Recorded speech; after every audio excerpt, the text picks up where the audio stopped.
ഫോണിലൂടെ ആരോ എപ്പോഴും ഭീഷണിപ്പെടുത്തുന്നു, അതുകാരണം ജോലി തെറിച്ചു എന്നൊക്കെ വൃത്തിയായി എഴുതിയിട്ടുണ്ട്. ഇത് വെച്ച് ഞാൻ ആരെയാ കസ്റ്റഡിയിൽ എടുക്കേണ്ടത്?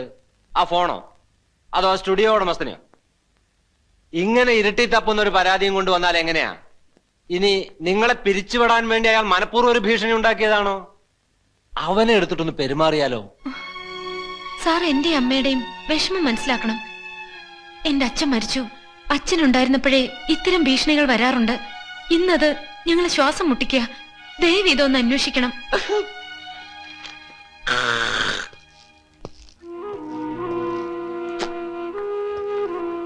മുഖ്യമന്ത്രി മുതൽ ഐക്യരാഷ്ട്രസഭ വരെ പരാതി പോയിട്ടുണ്ടല്ലോ. പിന്നെന്താ ഇനി CBI വരണോ? വരുത്താം. ഈ അന്വേഷണം എന്നൊക്കെ പറയണതേ തമാശയല്ല. അതൊക്കെ അതിന്റെ വഴിക്ക് പോയിക്കോളും. ഇതിൽ ഫോൺ നമ്പർ ഉണ്ടല്ലോ, ഞങ്ങൾ അന്വേഷിച്ചോളാം. എന്തിനാ സാറെ പരിഹസിക്കുന്നത്? സാറിനെ കൊണ്ട് ഇതൊന്നും കഴിയില്ല, അത്രേ ഉള്ളൂ. ഇത് സാർ അന്വേഷിക്കണ്ട പോരെ. ആ പെണ്ണ് നമ്മളൊന്ന് കൊച്ചാക്കി പോയി. പെരുമാറാൻ അറിയാനിട്ടല്ല, പിന്നെ തന്ത മരിച്ചിട്ട് ഇത്രയല്ലേ ആയിട്ടുള്ളൂ. ഇതൊരു പോലീസ് പ്രൊട്ടക്ഷന്റെ പ്രശ്നമാണ്. ഭീഷണിയുണ്ട്, അത് സത്യ. പ്രൊട്ടക്ഷൻ വേണമെങ്കിൽ കോടതി പോട്ടോ. ഇതിപ്പം VIP-കൾക്ക് തന്നെ കരിമ്പൂച്ചകൾ കൊടുക്കാൻ പറ്റാത്ത കാല. പിന്നെ നാട്ടുകാർക്ക് മുഴുവൻ ഈ 2 കരിമ്പൂച്ചകളെ കൊടുക്കാന്ന് വെച്ചാല് അതിന് മാത്രം പൂച്ചകളുണ്ടോ നമ്മുടെ നാട്ടില്? എവിടെ?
അങ്ങോട്ട് മാറി നിൽക്കണോ?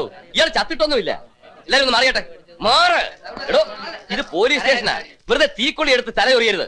എല്ലാറ്റിന്റെ എല്ല് ഞാൻ ഒടിക്കും. ആഹാ.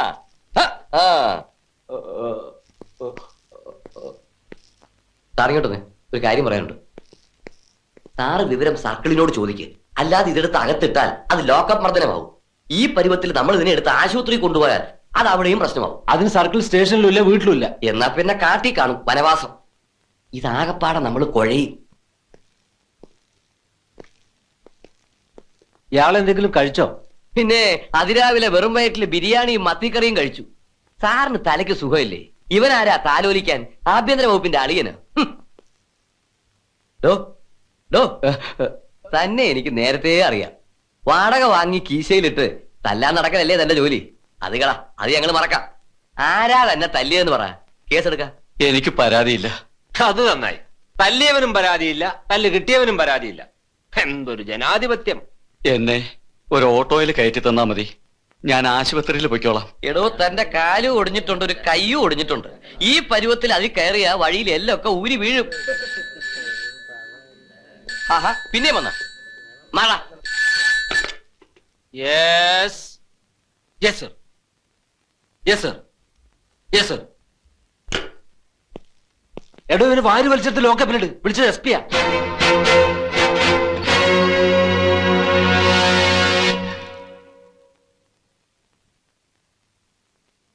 ഇന്നിത്തിരി നേരത്തെയാണല്ലോ വിളക്ക് കത്തിച്ചത്. സന്ധ്യയാകുന്നതേ ഉള്ളൂ. വീട്ടിലാവുമ്പോ ഈ സമയത്തോടെ കത്തിക്കും. തൂക്കുവിളക്ക് അവിടെ പതിവില്ല. അച്ഛൻ പണ്ട് മുതലേ ഉപയോഗിച്ചിരുന്ന ഒരു ചെറിയ വിളക്കാ പൂജാമുറിയില്. അച്ഛന്റെ ദൈവവിശ്വാസം ഇത്തിരി കുറവായിരുന്നു അല്ലേ? ദൈവങ്ങൾക്ക് അച്ഛനായിരുന്നു വിശ്വാസക്കുറവ്. വേണ്ട, തത്വചിന്ത പറയാൻ പറ്റിയ സമയമല്ലത്. ഇരുട്ടി തുടങ്ങി. പറഞ്ഞു പറഞ്ഞ് നമ്മൾ കാട് കയറും.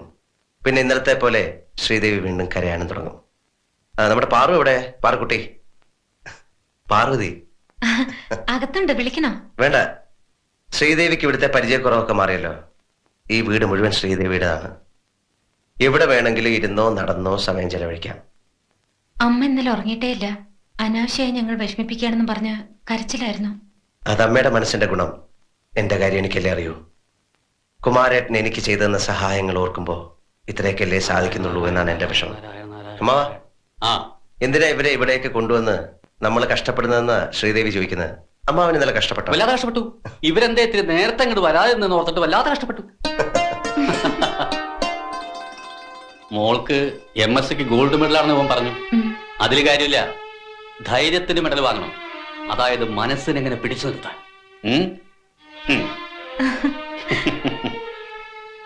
അതിന് അതങ്ങനെ ആടിക്കളിക്കുന്ന മനസ്സൊന്നുമല്ല അമ്മാവ. അതെങ്ങനെ നിനക്ക് മനസ്സിലായി? മനസ്സിലായി. ഇപ്പൊ അത്രയും മനസ്സിലാക്കിയാ മതി.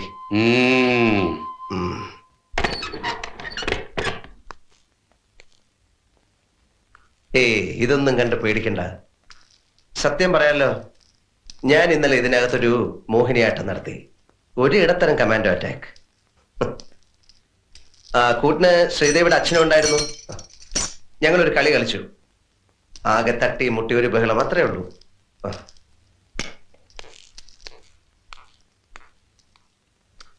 ഞാൻ ഇതൊക്കെ ഒന്ന് ഒതുക്കി വെക്കട്ടെ. ഞാൻ പുറത്തിരിക്കാം. താഴെ കുപ്പിച്ചിലുണ്ടാവും. കാര്യം ചെരുപ്പുണ്ടല്ലോ. സർട്ടിഫിക്കറ്റുകൾ എടുക്കാനുണ്ടെന്നല്ലേ പറഞ്ഞത്? അത് വെച്ചിരുന്ന മേശയെ മറിഞ്ഞു കിടക്കുന്ന. അയ്യോ, അപ്പൊ നമ്മുടെ ഗോൾഡ് മെഡലോ? വേണ്ട, അത് പറയണ്ട. വിറ്റു, എത്രയല്ലേ ഉള്ളൂ. എന്നാലും പറയണ്ട. എനിക്ക് ഈ ദുഃഖം കേൾക്കുന്ന ഇഷ്ടമല്ല. ഇനി നിങ്ങൾക്ക് ഇവിടെ ഒരു കുഴപ്പമുണ്ടാവില്ല. ധൈര്യത്തോടെ കഴിയാം. ഞാനുണ്ട്, അമ്മാവനുണ്ട്, എല്ലാവരും ഉണ്ട്. എന്നാലും പെട്ടെന്ന് ഇങ്ങോട്ട് പോരാൻ അമ്മാവൻ സമ്മതിക്കില്ല. സർട്ടിഫിക്കറ്റുകൾ എടുക്കുമ്പോൾ ആവശ്യത്തിലുള്ള ഡ്രസ്സുകൾ കൂടെ എടുത്തോളൂ. ആരായിരുന്നു ഇവിടെ വന്നത്? ആരെങ്കിലും ആകട്ടെ, വന്നവർ പോയില്ലേ, അതല്ലേ നമുക്ക് വേണ്ടൂ. ഇനി ആരും വരില്ല, അതുറപ്പാ.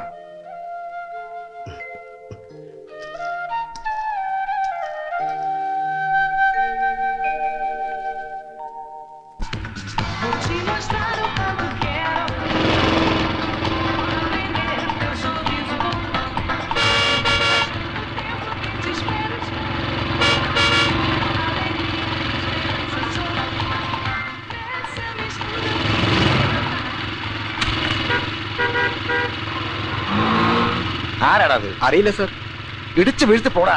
അവന്റെ അമ്മയുടെ ഒടുക്കത്തെ ഒരു സർക്കസ്.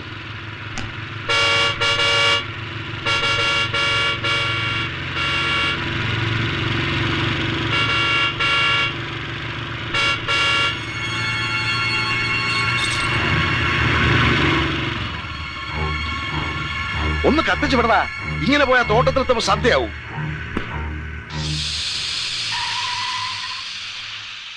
എന്താടാ? ടയർ പോയി സാർ.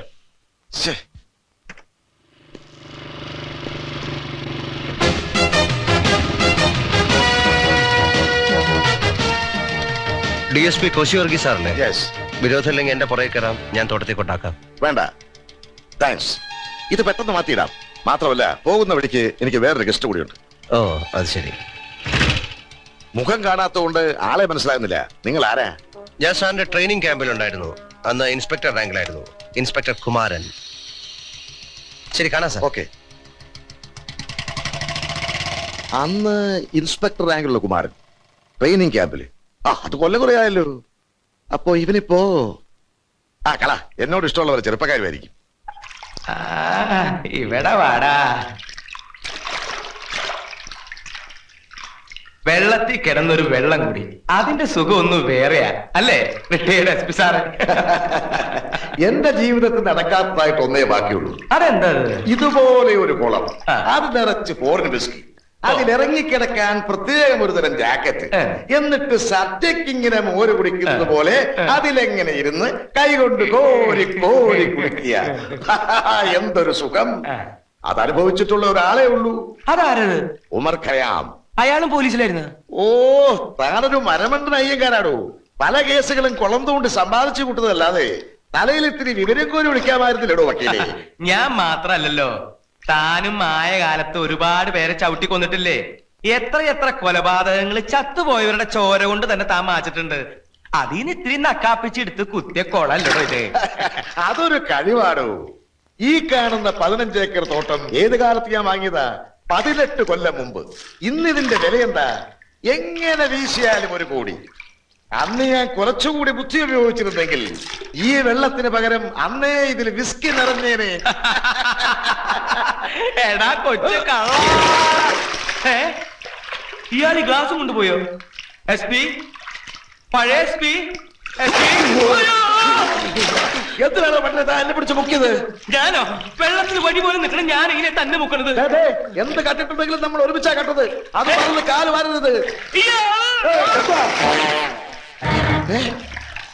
എടോ അയ്യങ്കാരെ, അയ്യങ്കാരെ. SP, SP, SP, SP.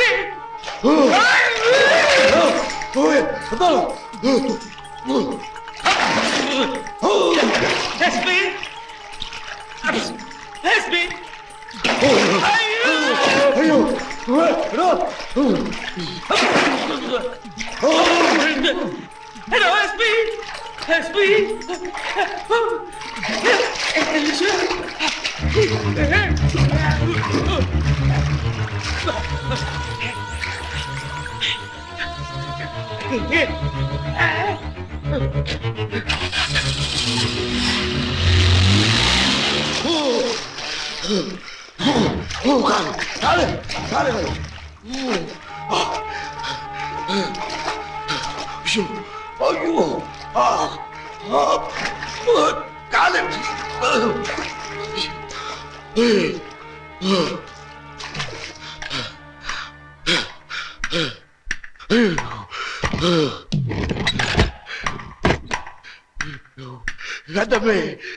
എന്തായിരുന്നു വെള്ളത്തടിയില്?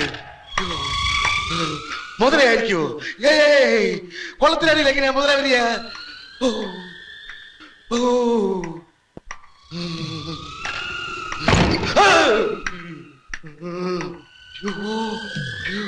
എന്റെ കർത്താവേ, ഞാനിത് അടച്ചു കുറ്റിയിട്ടിരുന്നാണല്ലോ. അയ്യങ്കാരെ, എടോ അയ്യങ്കാരെ.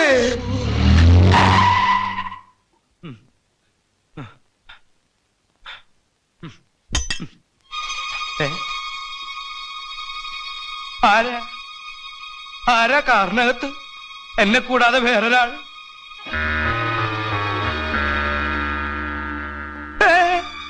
Thank you. ഇതാണല്ലേ തന്റെ വീട്?